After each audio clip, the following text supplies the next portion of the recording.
बच्चों नमस्कार। आप जुड़ चुके हैं राकेश कुमार के साथ। कक्षा 9 विषय गणित की प्रश्नावली 6.2 का हम लोग आज विधिवत में अध्ययन करने वाले हैं। तो आइए शुरुआत करते हैं पहले प्रश्न से। चित्र में x व y के मान बताइए तथा दर्शाइए कि CD बराबर समांतर AB है। तो जैसा कि यहाँ पर चित्र आप देख पा रहे हैं, ये AB एक रेखा है और एक CD रेखा है। इसको एक ये लाइन काट रही है और यहाँ पर ये कोण दिया हुआ है 50 अंश और इस वाले कोण का मान 130 अंश का दिया हुआ है। आपको x और y का मान बताना है। तो देखिए, जैसे ये कोण 50 अंश है तो ये वाला कोण भी 50 अंश हो जाएगा, क्योंकि ये कौन सा कोण है? शीर्षाभिमुख कोण है। तो इसको हम लिख सकते हैं कोण ये होगा ये BRS कोण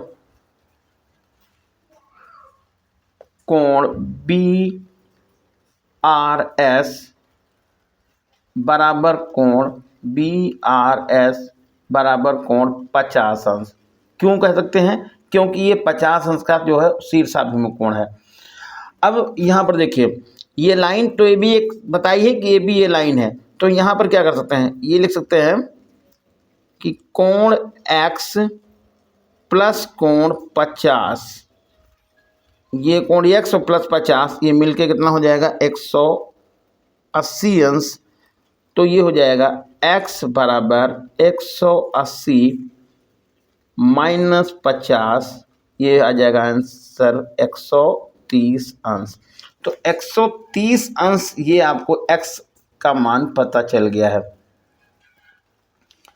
उसी तरह से यहाँ पर देख लीजिए, ये दिया हुआ 130 अंश y इसके सामने निकालना है। तो हम यहाँ लिख सकते हैं ये y इज इक्वल टू 130 अंश। क्यों लिख देख सकते हैं? क्योंकि y भी यहाँ पर क्या है? शीर्षाभिमुख कोण है। y और 130, ये y और 130 आपस में बराबर क्यों हैं? क्योंकि ये दोनों जो कोण हैं, ये दोनों कोण शीर्षाभिमुख कोण है, क्योंकि ये लाइन और ये CD लाइन एक दूसरे को काट रही है। अब यहाँ पर ये तो दोनों मान निकल गए x और y के। अब ये दिखाना है कि CD जो है वो समांतर AB है। तो जैसा कि यहाँ पर हम देख पा रहे हैं कि यदि हम इसको ये x और y की कंपेरिजन करें, दोनों मान क्या आ रहे हैं? ये दोनों मान बराबर आ रहे हैं। तो यहाँ पर आप लिख सकते हैं कि x is equal to y is equal to 130, ये दोनों बराबर हैं। और ये है दोनों कैसे कोण? संगत कोण है। कैसे कोण है? ये संगत कोण है। और जैसा कि आपको पता है, यदि दोनों कोण ये बराबर हो गए, इनको हम संगत कोण कह सकते हैं। और जब संगत कोण कह सकते हैं तो ये जो AB जो लाइन होगी, इसलिए AB समांतर CD। तो इस तरह से ये आपको x और y के मान भी पता चल गए और AB और CD समांतर भी सिद्ध हो गई। अगला क्वेश्चन है, यदि AB समांतर CD, CD समांतर EF, AB ये हो गई और CD ये हो गई, ये दोनों समांतर हैं, और y अनुपात z का अनुपात 3:7 है, तो x का मान बताइए। x का मान बताना है।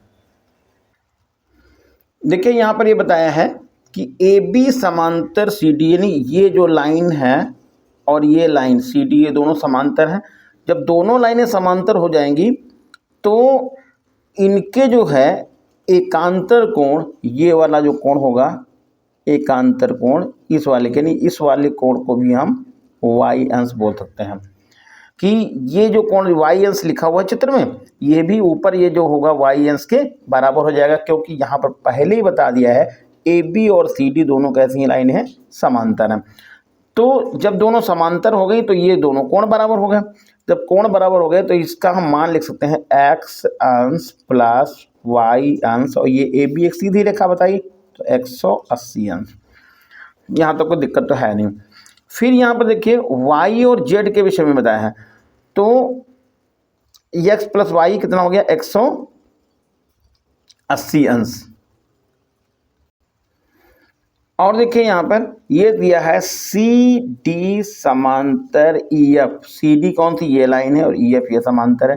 जब ये दोनों लाइन समांतर हैं तो ये कोण y है, तो ये वाला कोण भी वाई बन जाएगा। और ये इसको देखें तो ये वाला भी हमारा कौन सा हो जाएगा, जेड अंश हो जाएगा। तो चाहे ऐसे देख लीजिएगा वाई प्लस जेड ये भी 180 अंश हो जाएगा, चाहे इधर से आप देख लें वाई प्लस जेड या जेड प्लस वाई 180 अंश हो जाएगा। तो यहाँ पर हम लिख देते हैं, क्योंकि ये जो इस कोण को हम बताएंगे तो ये हो जाएगा शीर्षाभिमुख कोण और ये हो जाएंगे ये संगत कोण हो जाएंगे। तो यहाँ पर हम लिख देंगे जेड प्लस वाई बराबर 180 अंश। जैसा कि यहाँ पर देख पा रहे हैं जेड और वाई का अनुपात कितना है, 3:1 है। तो इसलिए लिख देंगे यहाँ पर जेड अनुपात वाई अनुपात जेड का मान है 3:7। तो इसलिए y बराबर हो जाएगा 3x और z बराबर हो जाएगा 7x। यहाँ पर मान डाल दीजिएगा तो z की जगह पर लिख देंगे कितना 7x और y की जगह पर कितना लिखेंगे 3x, मिल के हो जाएगा 180। ये 10x बराबर हो जाएगा 180, काट देंगे तो 18। x बराबर कितना हो जाएगा 18 अंश, यानी x का मान 18 आपको मालूम हो जाएगा। अब यहाँ पर x का मान जब मालूम हो गया तो y का यहाँ पर हो जाएगा y बराबर है 3x। तो y की जगह पर आप लिखेंगे y, ये अंश हो गया 3 और x का मान हो गया 18। 18 तो यहाँ कितना होगा 54। तो y अंश का मान कितना हो गया 54 अंश हो गया। अब x अंश का निकालना है तो यहाँ पर आप निकाल सकते हैं x अंश प्लस y अंश बराबर 180। x का मान आपको निकालना है, y की जगह पर आप 54 लिख दीजिएगा, 180 लिखिए इधर बराबर में। x अंश बराबर 180 माइनस हो जाएगा 54।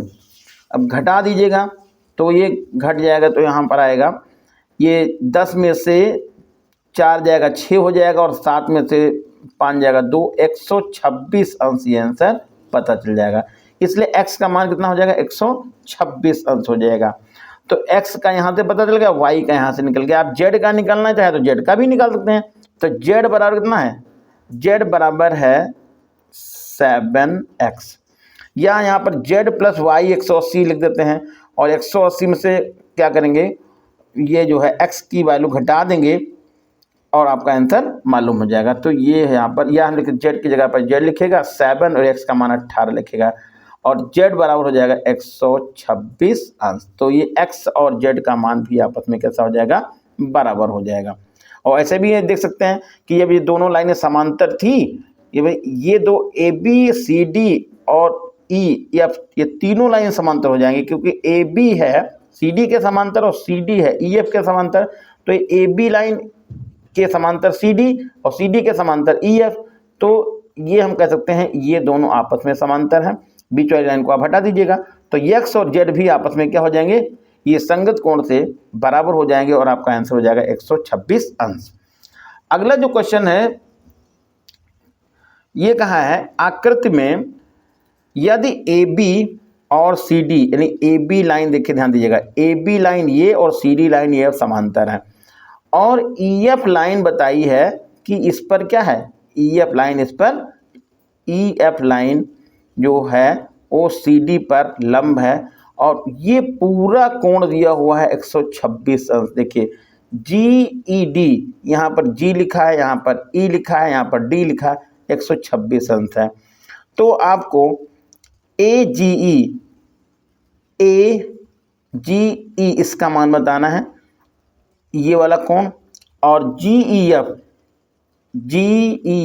इस लाल वाले का इसका मान बताना है, और FGE इस डबल लाइन जो लाल से हमने खींची है इसका कोण बताना है। यानी आपको इस कोण का मान बताना है, साथ में इस कोण का मान बताना और साथ इस कोण का भी मान बताना, 3 कोणों के मान बताने हैं। कंडीशन यहाँ पर क्या दे रखी है कि कंडीशन ये है कि ये AB लाइन और CD लाइन आपस में क्या है, दोनों समांतर हैं और EF लाइन क्या है, इस पर लंब है। तो यहाँ पर जरा देखिएगा ये कोण 126 अंश दिया हुआ जिसको लिखा गया है कौन सा, GED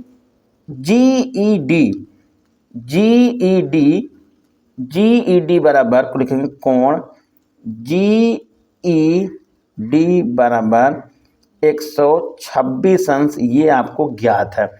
अब यदि इसमें आप देखें ये 90 अंश कोण ये घटा दें तो हम लिखते हैं जीईडी को कोण जीईएफ प्लस कोण एफईडी और बराबर हो जाएगा 126।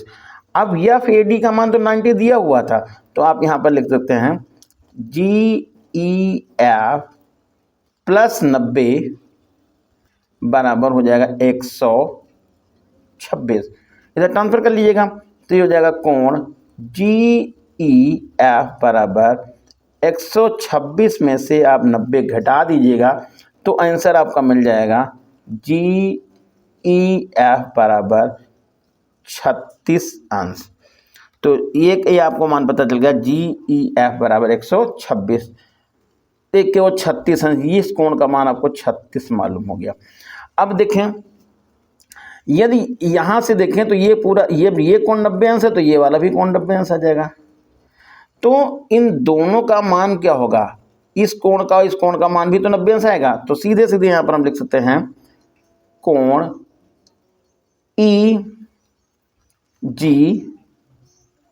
EGF बराबर 90 माइनस 36 और एक घट करके हो जाएगा 54 अंश और कोण हो जाएगा EGF बराबर 54। दूसरा कोण ये भी मालूम हो गया। अब ये कोण रह गया ये वाला। तो जैसा कि आपको मालूम है कि यदि ट्रायंगल की बात कर लें तो ट्रायंगल में देखिए ये ट्रायंगल दिख रहा है EGF, ये तो समकोण त्रिभुज हुआ, इसमें ये कोण 90 हो गया। यदि अंतः कोणों इन दोनों को जोड़ दें तो बहिष कोण के बराबर हो जाएगा, रूल इस पे लगा दीजिएगा। तो ये हो जाएगा आपका कोण कितना, अंतः कोण का मान बहिष कोण के बराबर होगा।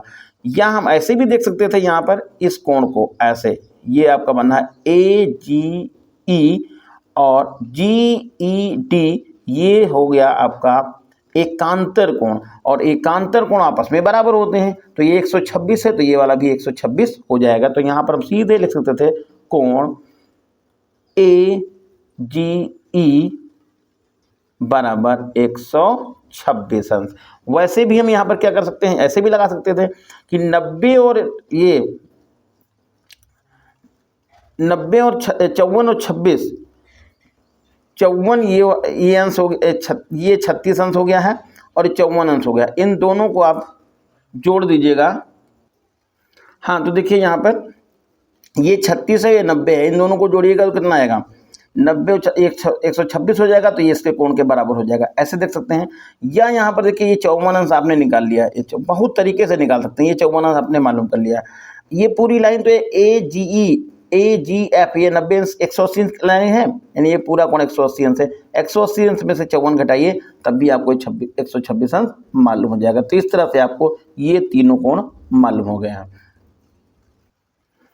अगला क्वेश्चन है, आकृति में यदि PQ, ये लाइन देखिए PQ समांतर ST, ये दोनों लाइनें समांतर हैं, कोण PQR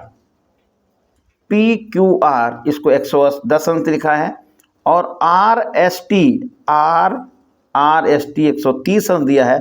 तो आपको QRS इसका मान बताना है। तो इसका मान कैसे निकालेंगे, देखिए हमने यहाँ पर क्या किया, एक लाइन ऐसे खींच दी है। इस लाइन को हम ऐसे खींच रहे हैं कि ये लाइन इस लाइन के और इस लाइन के दोनों के समांतर हो। हमने एक लाइन ऐसे खींच दी ऐसे। अब जब ये कोण, ये लाइन हमने लिखी, इसको चलो हमने अपनी तरफ से नाम दे दिया है E और F, ये समांतर हमने लाइन खींची है। तो ये कोण है ये पूरा। तो यहाँ से यदि हम इसको देखें, ये कोण प्लस ये कोण प्लस ये कोण मिलके कितना होगा, 180 अंश हो जाएगा। तो हम यहाँ पर लिख सकते हैं QRE कोण QRE ये हो गया प्लस कोण QRS प्लस कोण SRF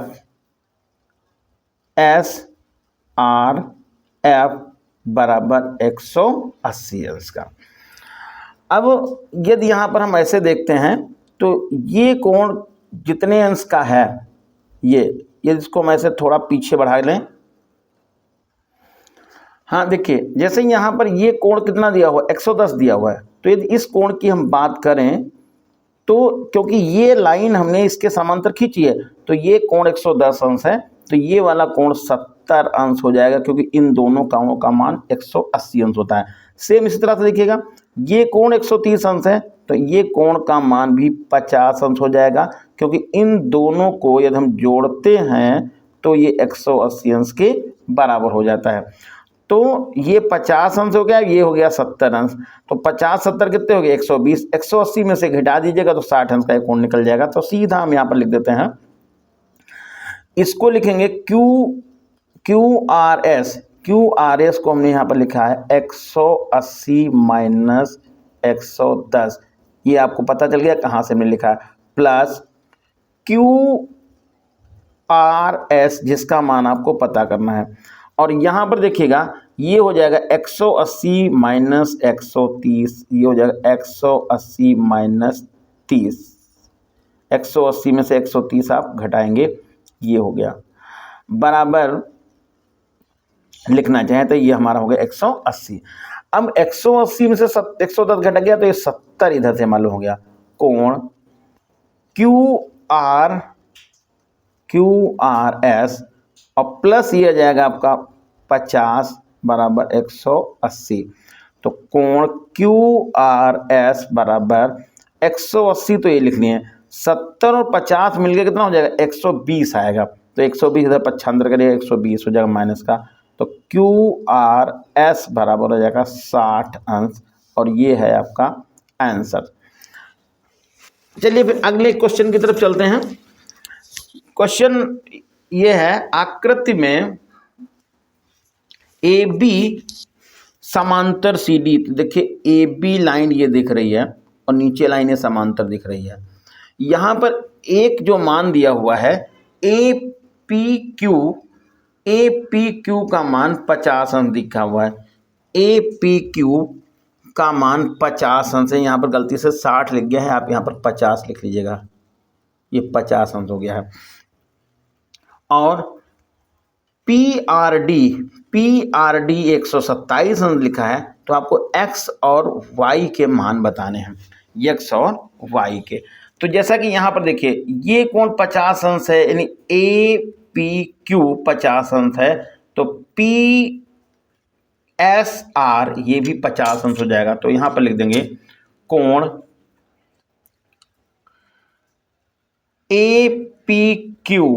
APQ बराबर कोण PQR,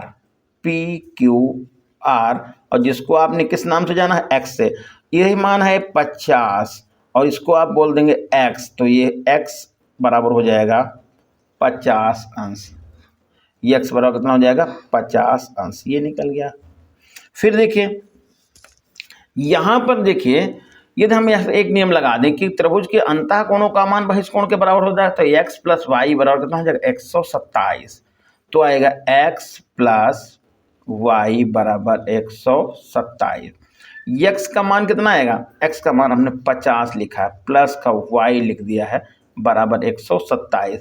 तो Y बराबर हो गया 127 माइनस 50, घटा दीजिएगा तो ये 7 में से 0 हो जाएगा, ये 7 हो जाएगा, 12 में से 5 जाएगा तो हो जाएगा 7, 77 अंश आपको ये आंसर मालूम हो जाएगा।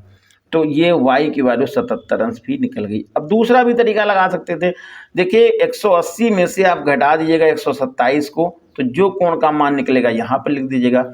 इन दोनों को आप जोड़ लीजिएगा, x और y को, 180 में से x और इस कोण को जोड़ लीजिएगा, 180 में से घटा दीजिएगा, सीधा आंसर आपको 177 अंश मिल जाएगा। तो ये था आज का सेशन, उम्मीद है आपकी समझ में आया होगा। प्लीज़ चैनल को शेयर कीजिए, सब्सक्राइब कीजिए। धन्यवाद।